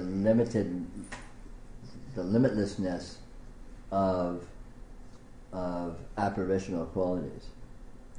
When anything that you experience is literally infinite in every way. And it can be hard to notice that because we're used to not noticing it by seeing it as finite. Like that cup is just that cup, and all of a sudden I can imagine that as a limited thing. Whereas actually that cup is an infinite, it's a literal presentation of actually infinite experiential qualities every instant, not resolvable and not coherent, while still being what I could call that cup. And so when you see that cup is infinity and is unlimited, and i.e. transcendental, while still looking exactly like that. So it's not a question of negating somehow the way things looked isn't really here. It is really here, it's just not really anything. It's not what you think it is. Yeah, it's not what you think it is. So you could say that there is karma, but there isn't good and bad karma. Well, there is karma, but karma is just another word for transcendental infinity. Exactly. So it's unresolvable as being anything, one way or the other, certainly qualifying it in any way. So I get confused when you say, some people's karma, I don't know exactly how you said it, like gets in the way of, or slows the process down. No, it doesn't. It's not that the karma slows the process down, it's that an individual's karma, by definition, is what the unfoldment of their energy looks like. And, let's say by analogy, some people are rocks and some people are forest fires. So the dynamism of their energy, and the metabolism of their energy process has very different dynamic, a very different native mode. And the apparitional presentation of their intrinsically transcendental energy system will tend to conform to that mode to some degree. It's like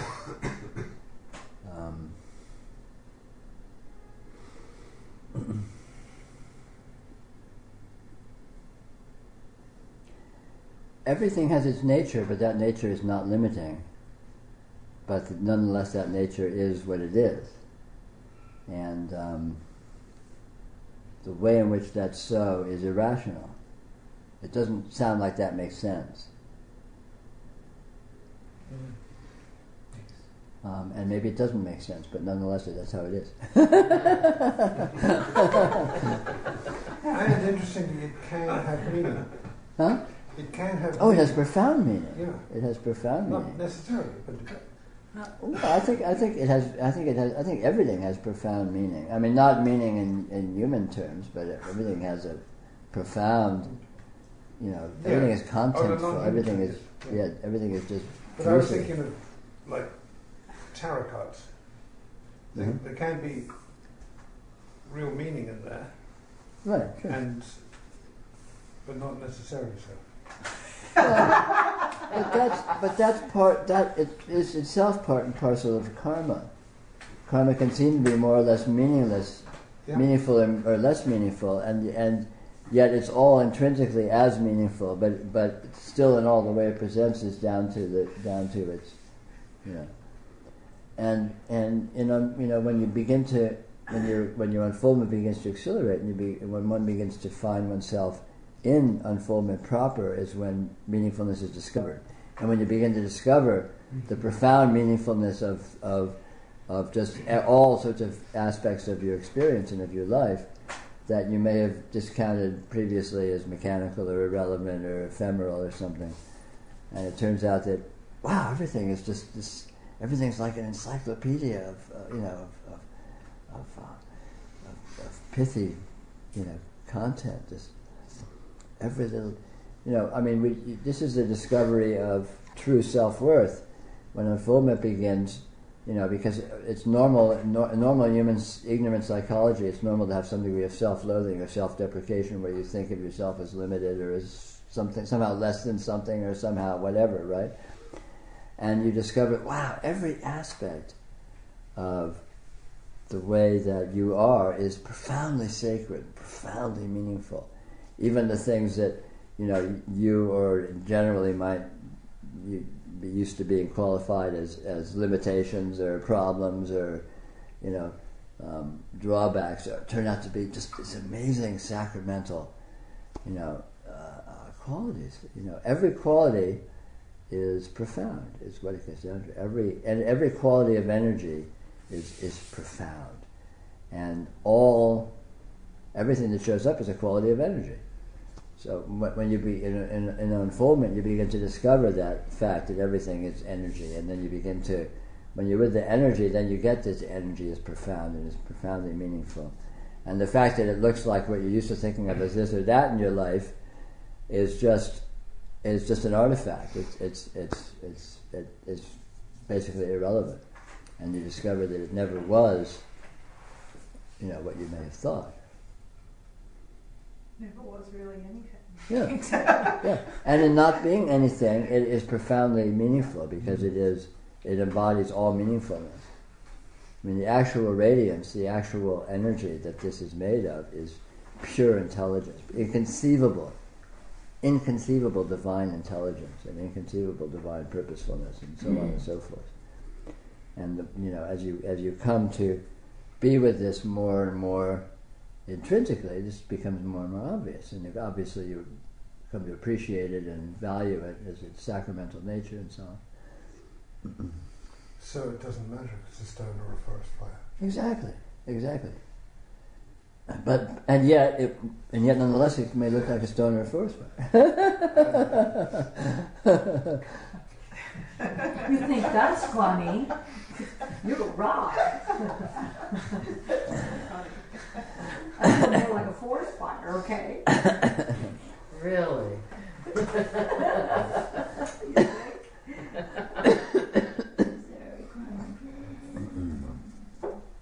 Is there a requirement for a realization that nothing remains unresolved? Is that inherent in the noticing? Yeah. There's no requirement in one sense, but on the other hand, it requires exactly whatever it happens to require. And in retrospect, you'll know what that was. You could almost say that that's not so much a requirement as a given, as a fait accompli. Absolutely, sure. I mean, realization is possible at any instant, because what you're realizing is what realization consists of is the realization of what is already the case. So in any instant, theoretically, total realization can occur. And in actual fact, noticing is essentially total realization, or in pragmatic terms, it ends up being partial realization, because it's a degree of realization that may be not permanent or not, you don't fully appreciate or inhabit, but essentially any noticing is realization, because noticing consists of being with this actuality outside the context of a frame of reference, at which point it clearly displays its nature, which is transcendental. So, full realization is possible, actually is occurring every instant. it's just not appreciated. Coming to appreciate it requires noticing, and the degree of noticing that will occur in your life depends on your karma, your nature. Some people will just jump right to it. Other people, it can be a long, drawn-out process, seemingly, of, fits and starts and going to it and falling off it and going to it and falling off it. But hey, it doesn't matter. It is what it is, and it can't be other than that, given your nature. A follow-up question: is appreciation of beauty identical with noticing? Yes. Okay. Absolutely. How about appreciation? This from me. How about appreciation of something that most people would consider heinous or Certainly. stark or directly? Of an interpretive framework. It's that simple. And that can occur by different degrees. It can occur slightly. It can occur profoundly. It happens to everyone all the time at different times. I mean, the most thick, ignorant person will, look at a sunset or look at, anything, something that impresses them, and go, "Wow!" And just that wow factor, it's the very nature of noticing, and that is actually what realization consists of. But realization is that condition in itself. Realization is nothing but wow.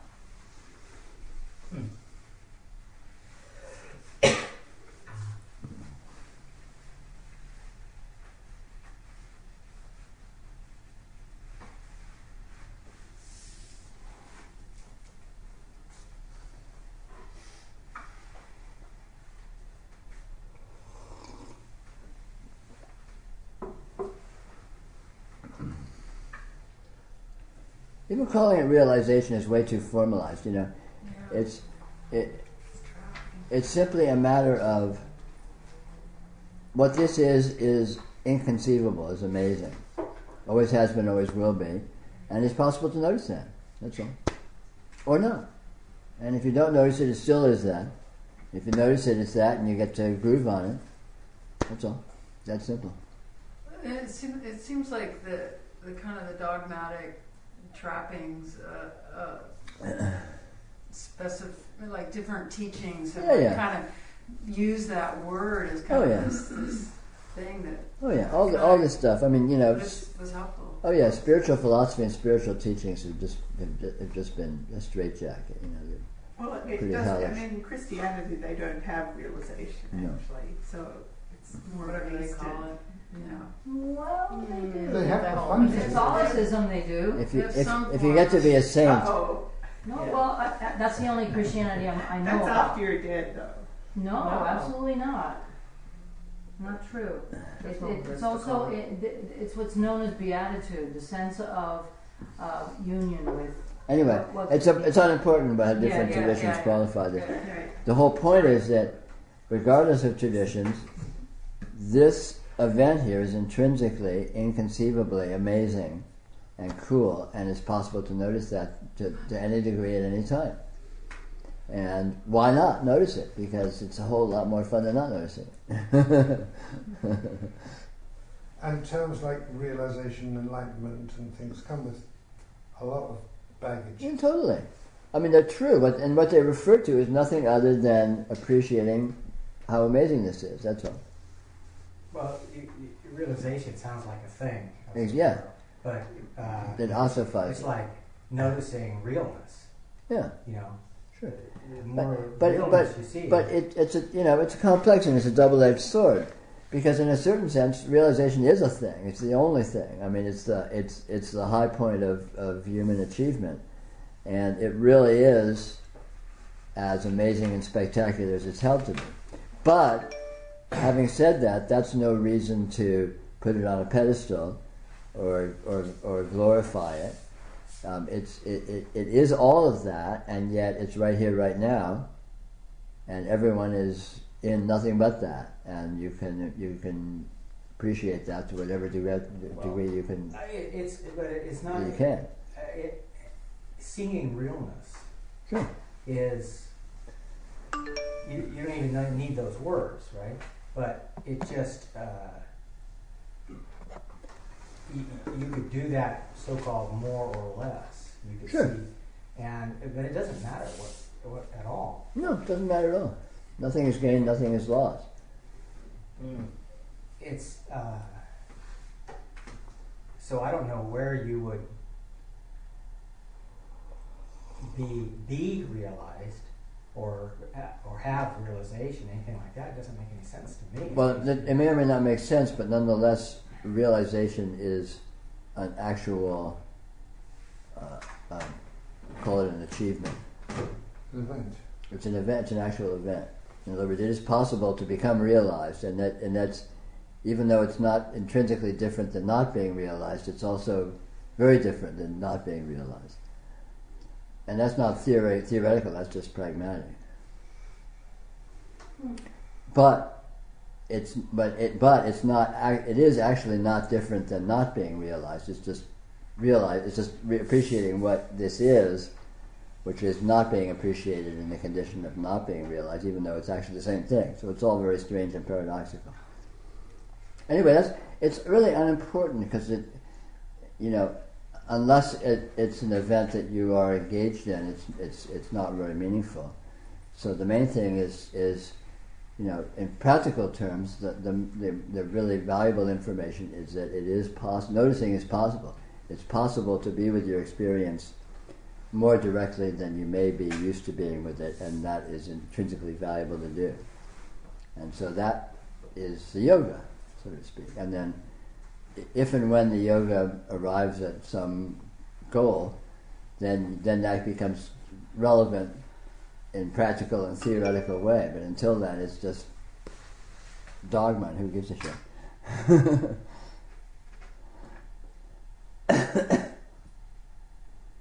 Can it get in the way of striving after dogma?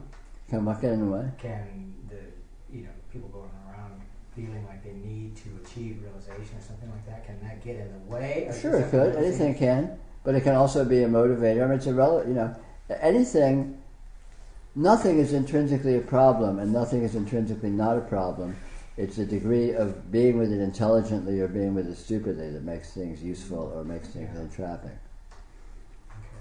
Okay. You can be with the most wonderful, clear, useful philosophy and turn it into a jail cell if you're with it stupidly. Or you can be with just total bullshit, and if you're with it intelligently, that can be a vehicle for realization.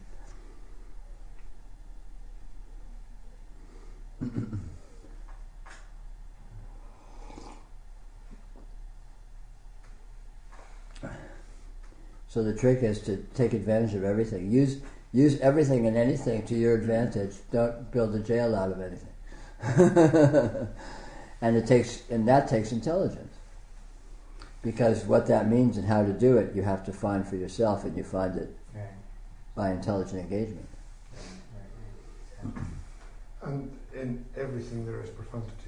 Yeah, sure, absolutely. Anything whatsoever can be approached intelligently with ultimate reward. Mm-hmm.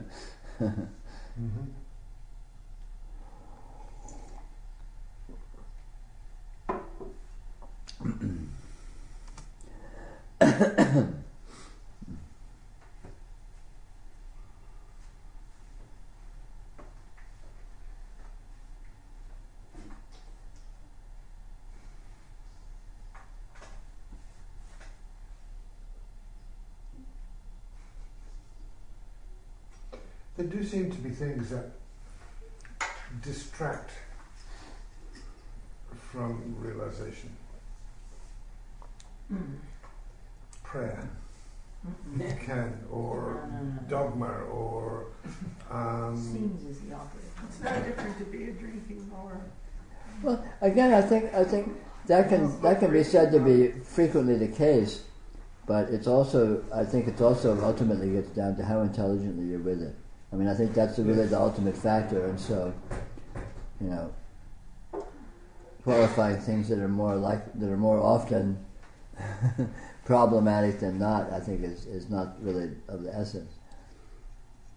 If you have enough intelligence, wit, and sincerity, nothing whatsoever can be an impediment to you. Everything whatsoever is just a fodder, is your vehicle. And on the contrary, so in other words, it's not about the things, it's not about behaviors, it's not about, qualities of engagement or functioning. It's about your ability to be with it artfully, with wit, with intelligence, with directness. You don't. It may help to be a good person, but you don't need to be a good person. Yeah. It may help to be honest, but you don't need to be honest. It may help this and that and the other, but in actuality, that's not the point. It's not about ways of behavior or concepts or not concepts or emotions or not emotions or this or that. It's just not about any of that stuff. It's about intelligence and directness.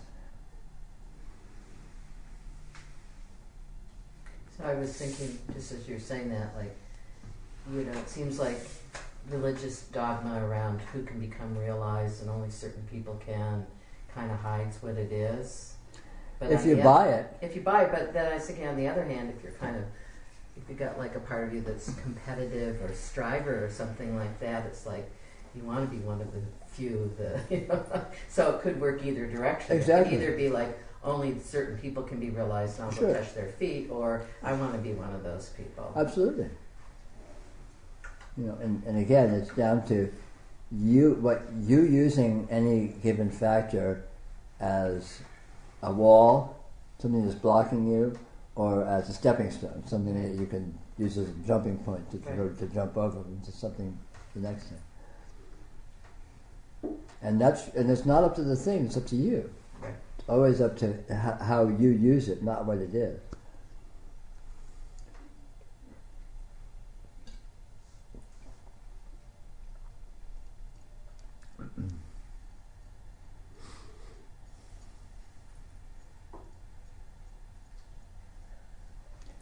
Even if you just reject things, even if you just say fuck it to everything, that can be a very artful and intelligent way to deal with things.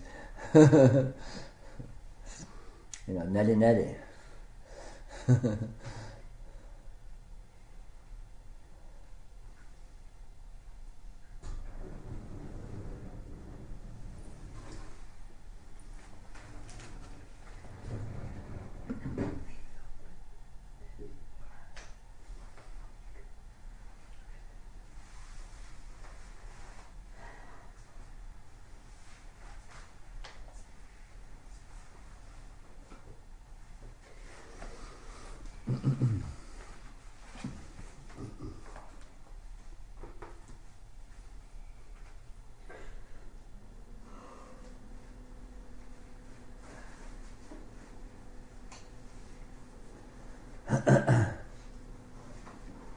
It'll come back on. It'll come back. Well, I started it.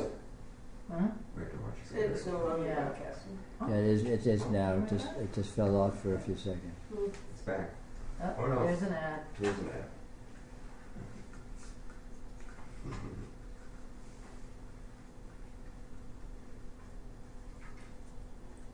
Gotta go, bro. Dude, Look. what exactly do you mean by that? No ads. No ads. I know. I was making a bad joke. What? I mean, so how much does it cost for a phone?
links on the internet and for posting all the talks, including the retreat talks. Oh, of course. That's an enjoyment.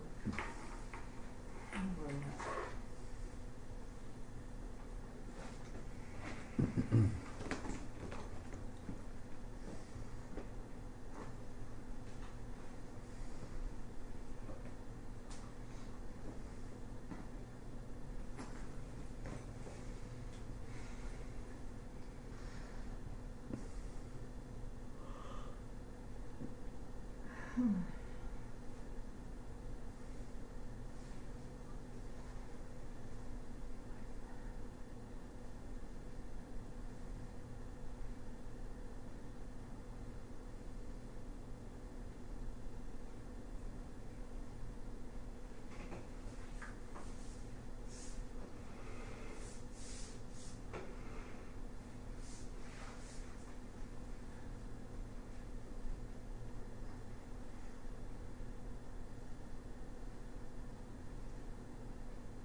Oh.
could you say that realizing your true nature is a developmental process?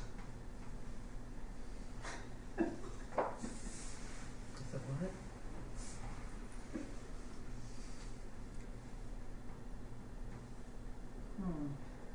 Well, in one sense, it's the only developmental process, but not. I would say not as that kind of a phrase is usually applied. Well, What do you think? I don't know. I mean, I think it isn't as it's normally applied. Yeah. I mean, a skill like playing badminton or I don't know, walking or are developmental. It's not. and It's not obviously developmental in that sense. in that sense, right? But it is the only way that It's something that cannot occur until it occurs, and whether or not everything that supposedly or arguably led up to it had to occur or not is, who knows? It can't be demonstrated one way or the other. But at the same time,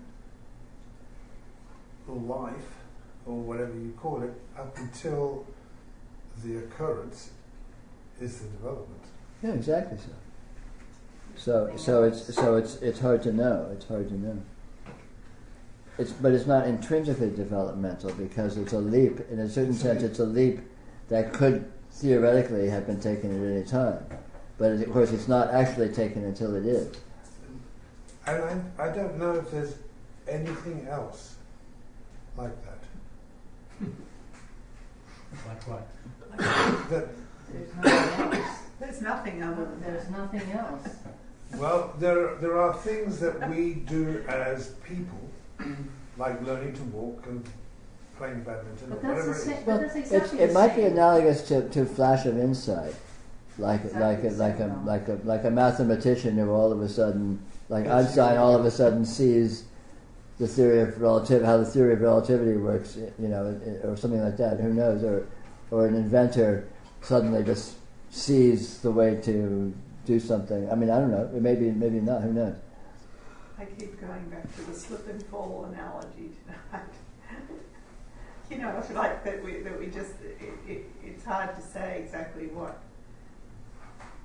Just can just be like that turning right at a certain moment or. Yeah. Well, yeah. I mean, ultimately, you can't engineer realization, but you can engage in noticing, and ultimately, realization is nothing other than noticing.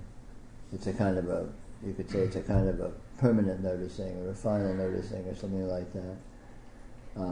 But if anything leads to realization, noticing is a pretty strong candidate. Yeah. And noticing definitely leads to a shifting of the center of gravity out of identifying with these simplistic frameworks. Which is not realization per se, but nonetheless is enormously valuable and is certainly a kind of a on the way to realization in flavor, if not in fact.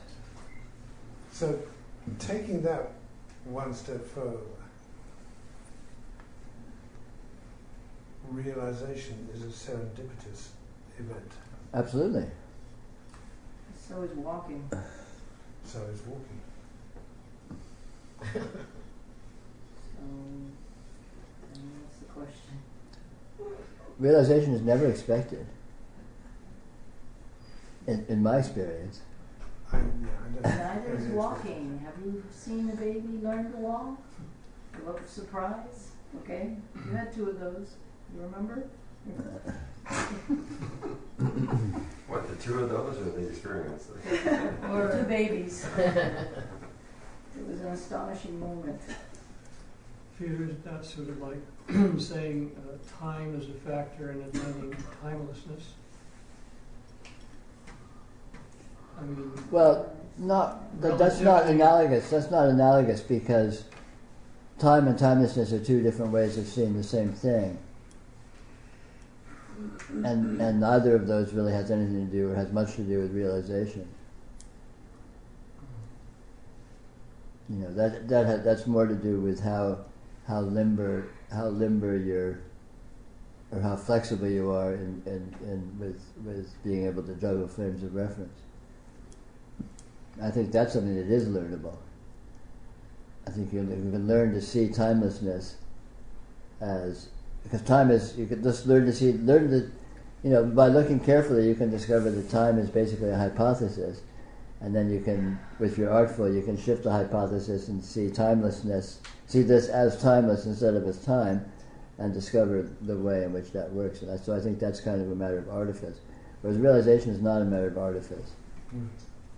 Really, I mean, realization is often said to be a product of grace, and that's a nice way of putting it, because it's of that order in the sense that it's not a mechanistic, result that can be contrived.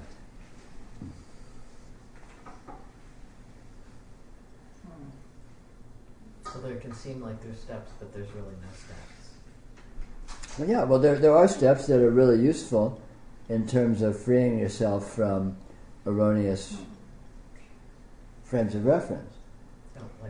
But you can take those steps But forever. you can take those steps and you may or may not actually have realization proper. But it's unimportant, because it's like getting struck by lightning. Either you will or you won't, and it's not particularly important to worry about it.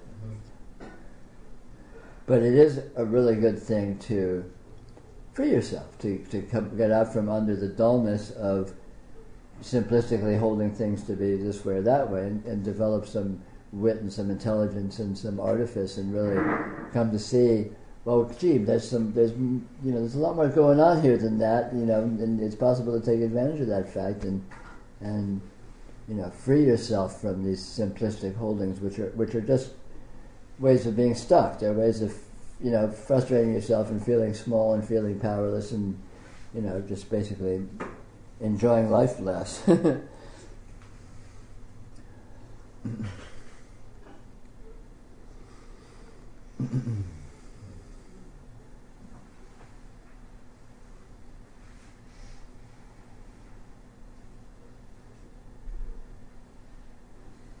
But what I recommend is I call yoga of radiant presence, which is engaging in noticing, being with direct experience to whatever degree you can, outside the context of interpretive frame of reference, which is valuable.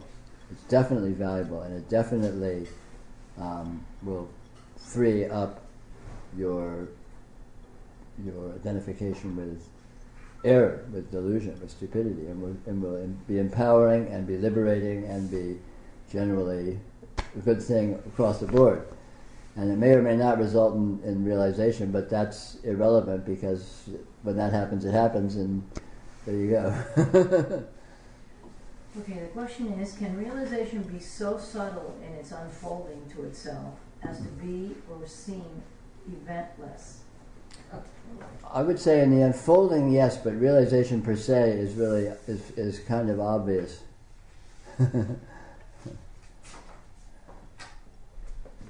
But that's an interesting question. You can't say what event. Huh? You can't say. Well, I mean, the event. If you want to call it event, but you can't say what in being is. No, you can't. Making it occur. It's all happening. Yeah, I wouldn't put it in those terms. I would say realization is unmistakable. Right. Whereas near realization is questionable. What realization? It's quite possible to be in a state near realization and say, gosh, I wonder if this is realization. Oh, I see. But in realization, it's impossible to ask, is this realization, because it's completely obvious. If you don't know. If you don't know, you aren't. There's no near. Yeah. It's kind of like, it's like being a little bit pregnant.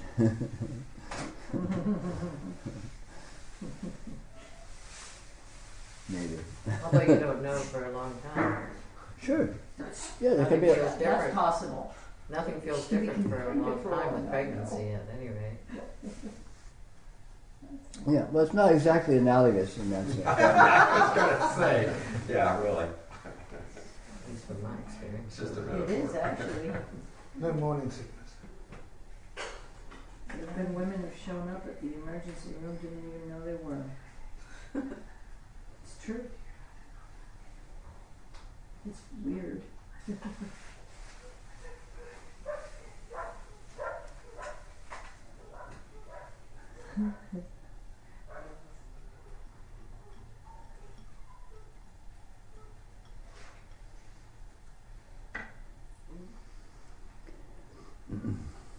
But I want to emphasize it's really unimportant to worry or think too much about realization per se. But noticing is what realization is, and noticing is something that can be done, can be engaged in to varying degrees, and it is a valuable thing to do. So the main thing, that's the main thing, is to do noticing to whatever degree you can. Play with your experience, access your direct experience, enjoy that your experience is really happening, and groove on it. Be with that fact, be with how astounding that fact is, and that is really valuable. That's the most valuable thing you can do. And what that is what realization is, and whether or not it's realization proper is more theoretical. Who cares?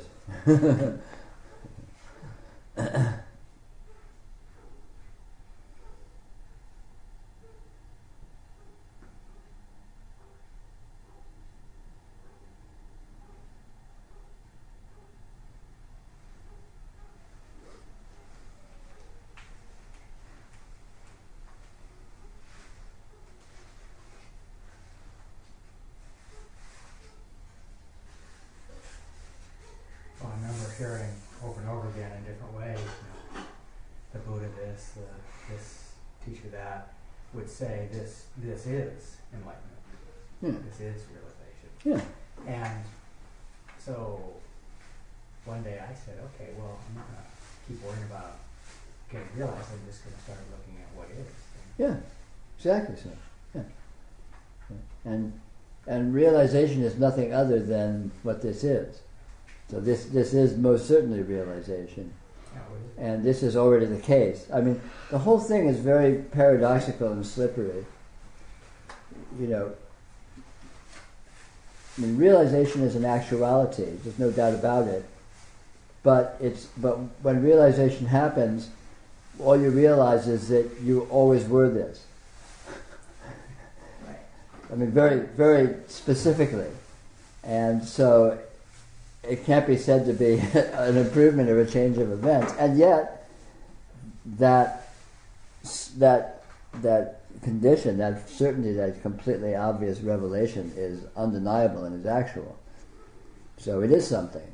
But it's nothing other than what is already the case, fundamentally and substantially.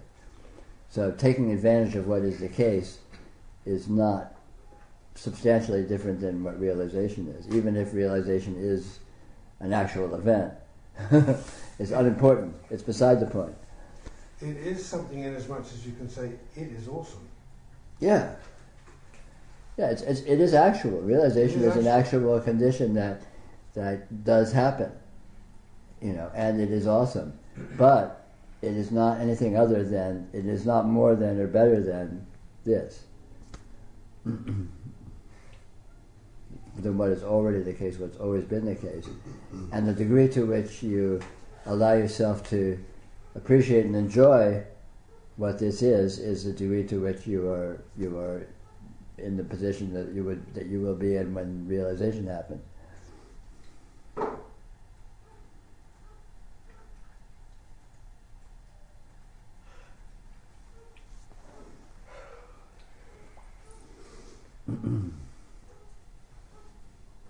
Again, even talking about all this and calling it that is not relevant, because realization is not relevant until it happens to you, and then it's relevant. It's like dying. It's like dying. It's just like dying. It's not relevant to worry about dying until you die, and then it's a given, so you don't need to worry about it then either. It's irrelevant. But noticing is relevant. Engaging with experience is relevant, and there's no limit to how deeply and profitably that can be enjoyed.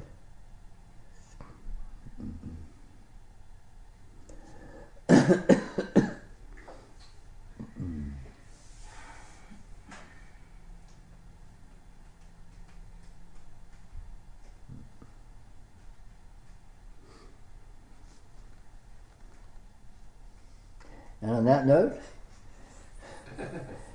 I'll wish our internet friends a good night.